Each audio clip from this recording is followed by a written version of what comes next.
I had a disagreement with my sister-in-law and I need to hear if I'm wrong. We were talking about my birth family and how I won't ever give them a chance to be in my life if they ever decide they want to know me.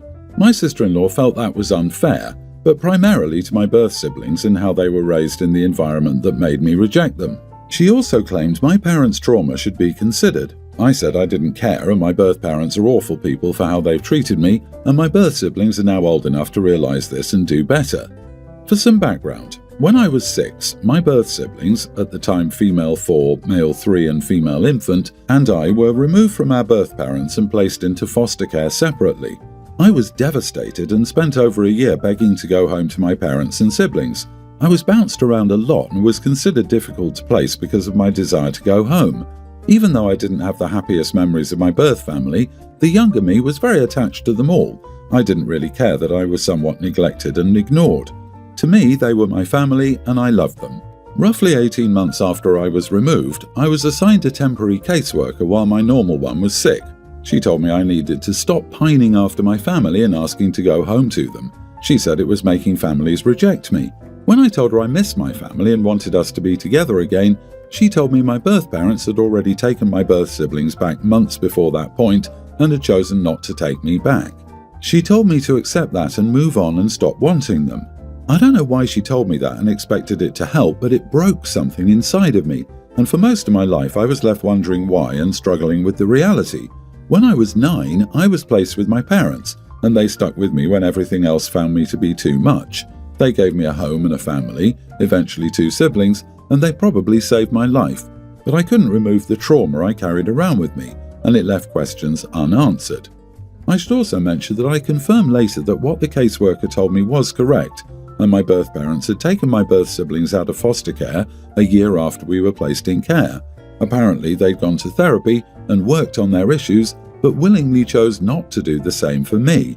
In my mid-20s, when I got engaged to my husband and we agreed we wanted a family, I decided I need to find some degree of closure, or to try at least, because therapy alone wasn't enough to stop that little girl inside from crying and wondering why she wasn't wanted as well.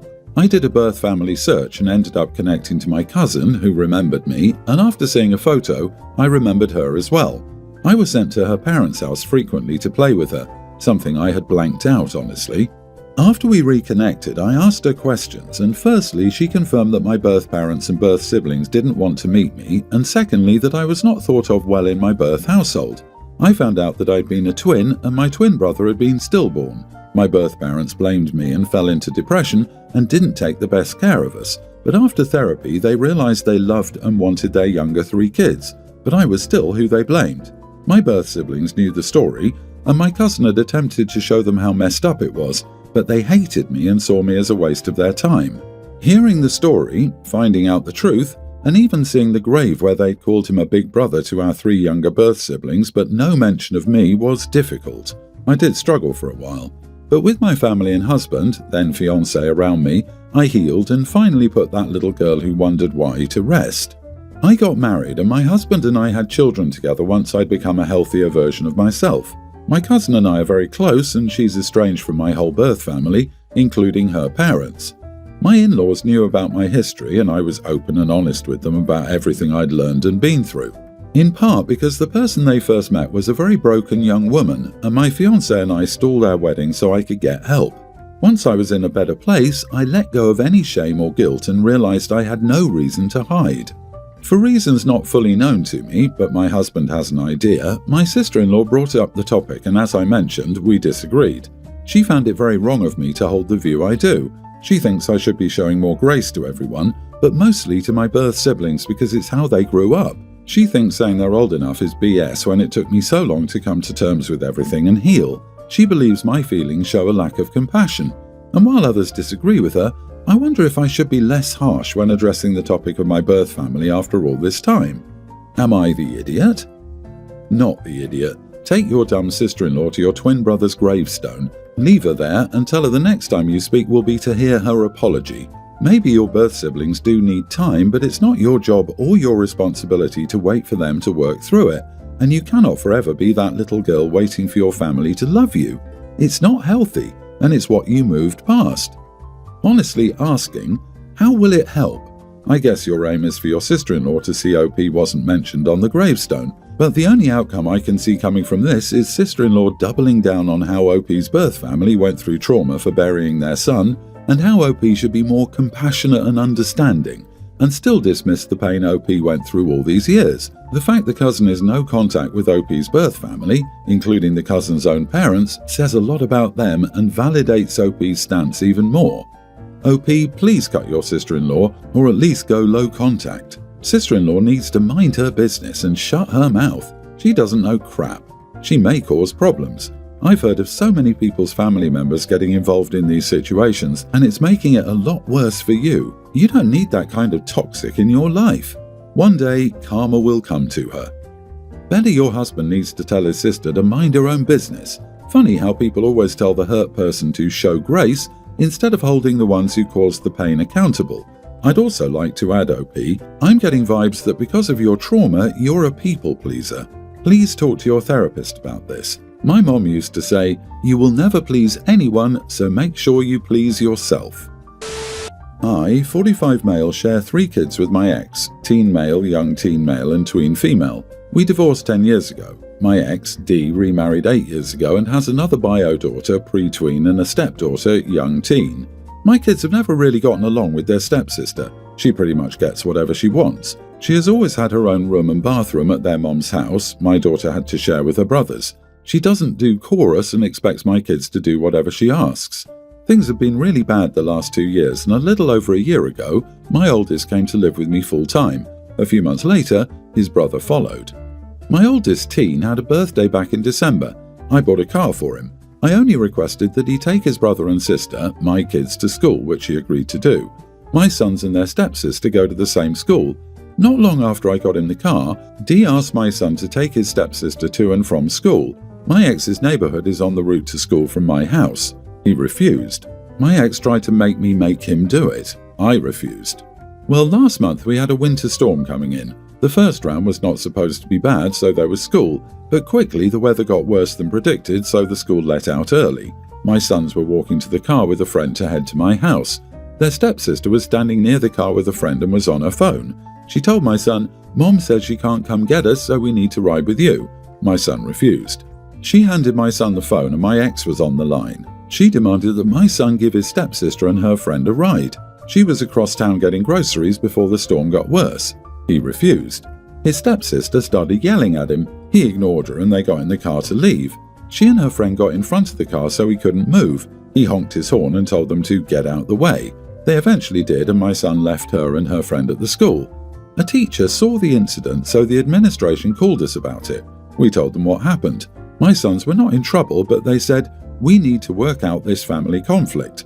Afterward, my ex and her husband tried to talk to me and blamed me.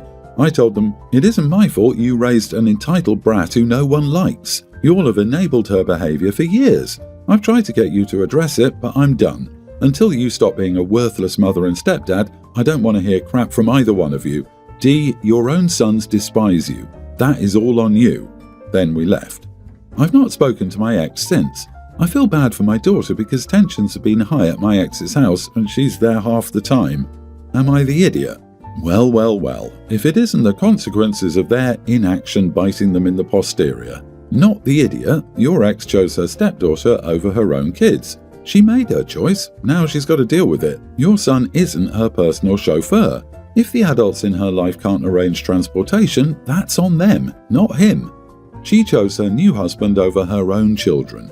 His daughter is just an extension of him in her eyes, while her children with OP are an extension of him and an unwanted reminder to her new husband that he came after OP. OP's kids basically remind stepfather and mom that he's getting OP's sloppy seconds. And of course she doesn't want to lose another husband, so she will favour his children over her ex's children. Honestly, he should have just hung up. I'd do that if someone handed me the phone with their parent on the line screaming demands at me. Yes, even if it was my own mother. The phone gives a lot of power to both ends, and anyone issuing demands should always operate under the awareness that their tirade is a button press away from losing its legs. As for the school, I would clarify that the family conflict is not yours, and you do not want them getting involved and trying to force some kind of relationship between these kids. It's also insane to think that the school was being closed because of how bad the weather was, but the solution was for a teen to be carpooling around multiple children. Yeah, why couldn't the stepsister's friend's family pick up the stepsister and her friend? Or, strangest of thoughts, I know, her father. In some states, drivers under 18 cannot take non-relatives as passengers in their cars, so it might have been permissible for your son to take his stepsister. Your ex's stepdaughter is not your responsibility. Your ex could have ordered an Uber for her and her friend or made other arrangements. I have a daughter with my late wife and her name is Eleanor. Her birthday is coming up in 2 weeks when she will be an adult. Background, my late wife Chloe and I had been dating since college. We got older and ended up marrying, and after our wedding she shared the news with me that she was pregnant, and I was excited that we were expecting our first child. Since it was our first child, we bought a video camera and made little tapes and snippets of her whole pregnancy. Wholesome things such as us joking around, having lunch, or talking to our unborn child through the camera. We promised to only show Eleanor the tapes until her this birthday. Fast forward 2 years after her birth, Chloe passed away due to an intoxicated driver crashing into her car as she was coming home from her mother's house. I was devastated by her passing and went into a deep depression and had to raise our toddler daughter by myself. My friends tried to get me to go out again and start dating, but every time I did, I felt like I was betraying her. Years later, when Eleanor was a young teen, I met Wendy. We met at a gathering for my sister's birthday and we instantly hit it off. She didn't mind that I had a daughter because she had 2 kids herself and just went through a divorce. 2 years after we got married, we're back in the present. Eleanor's birthday is coming up and I've kept all the tapes to show her. Mind you, her mother died when she was just a toddler, so Eleanor doesn't remember her touch or her voice. I was excited to show her the tapes, and a week ago I was talking to Wendy about it, and I noticed her expression going from happy to uncomfortable. Wendy would always get uncomfortable when I talk about my late wife. I don't say things like, "Why can't you be like Chloe?" or "Chloe was only supposed to be my first love," but I talk about her in a way that gives my daughter a mental picture of what her mother was like. Wendy has always told me how it made her sad that she can never be like her. Chloe was a model, then started working on her fashion career, and don't get me wrong, she was a really beautiful woman, while Wendy had 2 kids in college and was not in the best shape, in her words. I love both women how they are, and I've never had a preference, but I feel like Wendy is gaining some jealousy towards Chloe. I told Wendy I loved her just how she was, and she broke down crying. The next day after the incident, she came up to me and apologized for the way she'd acted the previous night. I told her it was okay and it was good that she felt comfortable sharing her feelings, and I gave her a tight hug and a kiss on her forehead. She asked to see where the tapes were, and I showed her the box of videotapes of my late wife in her closet. Things were going fine until yesterday morning. I was looking for the tapes because I wanted to put them in a prettier box for my daughter, but when I went to go find them, the box wasn't in my closet. I looked everywhere to the point I walked downstairs to see my wife lying on the couch watching TV. I asked her about the box and she told me she'd thrown it away with a neutral expression. My heart dropped and I asked her what she meant. She told me that I talked about her too much and that I needed to move on with my life. So she threw them away as a head start. I was fuming with anger because not only did she throw away what I had left of her, but she also threw away my daughter's big surprise. We quickly got into an argument and she noticed how angry I was, so she started apologizing. I got to the point I started crying and locked myself in our bedroom. It's the morning and I'm writing this in my office, going through my computer, finding old files or any type of video of my late wife to give to my daughter, because sometimes my daughter still cries that she never got to meet her mother. I really thought it would bring her closer to her. I've been ignoring my wife for the past day and she's been texting me non-stop about how sorry she is, but I really just can't look at her right now. It's getting to the point where our mutual friends are texting me to accept her apology and get over it since Chloe died over 15 years ago, but I'm trying to ignore them all because they never had someone so close to them die. I'm working on finding these files and I'm starting to think I was overreacting. I don't know what to do and I really need help. Not the idiot, but your new wife is. To act sorry about throwing a tantrum, then use your sympathy or empathy to show her the videos just so she can throw them away out of spite, especially knowing your plans for them with your daughter. She'd be my ex-wife real soon if I were in your shoes. Wendy didn't just cross a line, she demolished it. Those tapes weren't just memories. They were a once-in-a-lifetime gift for your daughter to connect with the mother she never knew. What she did wasn't about helping you move on. It was pure jealousy and selfishness. And the fact that your mutual friends are trying to downplay it? Unbelievable. You're absolutely right to take time to process this. Honestly, this would be a deal breaker for many people. Agreed, I'd leave her so fast her head would spin. This is one of those "I will forgive you when I get those tapes back" deals. Regardless of her petty insecurity, the coldly premeditated destruction of those memories for your daughter is the definition of unforgivable for me. Oh, my dear OP, please get in touch with the garbage company for the love of all things and your daughter. You never know, they sometimes know where trash was dropped in the landfill, and if I were you, I'd jump into a heap to dig those up. Or better yet, make your new wife do it. She's so trashy to throw away such a precious set of tapes that belong to your daughter, she should dig in and not come back till they're found. My mouth dropped as I was reading his story. She wouldn't just be my ex-wife. I'd consider her more dead than my actual late wife. This is so cruel and unforgivable. Wendy should go rummage through some garbage to find them, or she'd be in the garbage herself. Any of those friends calling for him to forgive should join Wendy in the search.